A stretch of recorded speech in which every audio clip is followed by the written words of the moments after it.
சாதாரண மனிதர்கள் நாம எல்லாம். இது அரசியல் ஏதோ பெருசு, அரசியல் குப்பை, அரசியல் பயங்கர டேஞ்சர் இப்படிலாம் நினைச்சிட்டு இருந்த இளைஞர்கள், இன்னைக்கு அரசியல் இவ்வளவுதானா? அரசியல் இப்படிலாம் செஞ்சிருக்காங்களா? அரசியல்வாதிகள் இவ்வளவு கேவலமா இருப்பாங்களா? அப்படிங்கிற லெவலுக்கு ஒவ்வொரு அரசியல்வாதிகளை பற்றி புரிந்து கொண்டிருக்கிறார்கள்.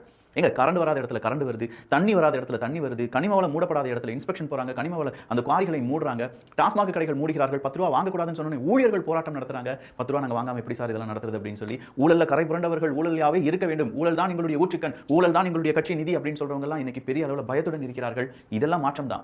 எஸ், அங்கங்க பிரச்சனைகள் நடந்துட்டு இருக்கு. அந்த பிரச்சனைகளையும் சரியாக்கி காவல்துறை அதிகாரிகளையும் சரிப்பட அவங்களுடைய வேலையெல்லாம் செய்ய வச்சுட்டாங்கன்னு வச்சுக்கோங்களேன், அக்கா மாற்றம் பெரிய அளவில் இருக்க போகுது. இப்போ நம்ம ஜெயிச்சிருக்கிறது ஜஸ்ட் ஒரு beginning, baby step. S, DMK AIADMK DMK AIADMK அதுல இருந்து அந்த லூப்ல இருந்து நம்ம வெளியில வந்துட்டோம். இனி நம்ம செய்ய வேண்டியது, ஒன்ஸ் நம்ம லூப்ல இருந்து வந்துட்டோமா தெரிச்சிடணும்.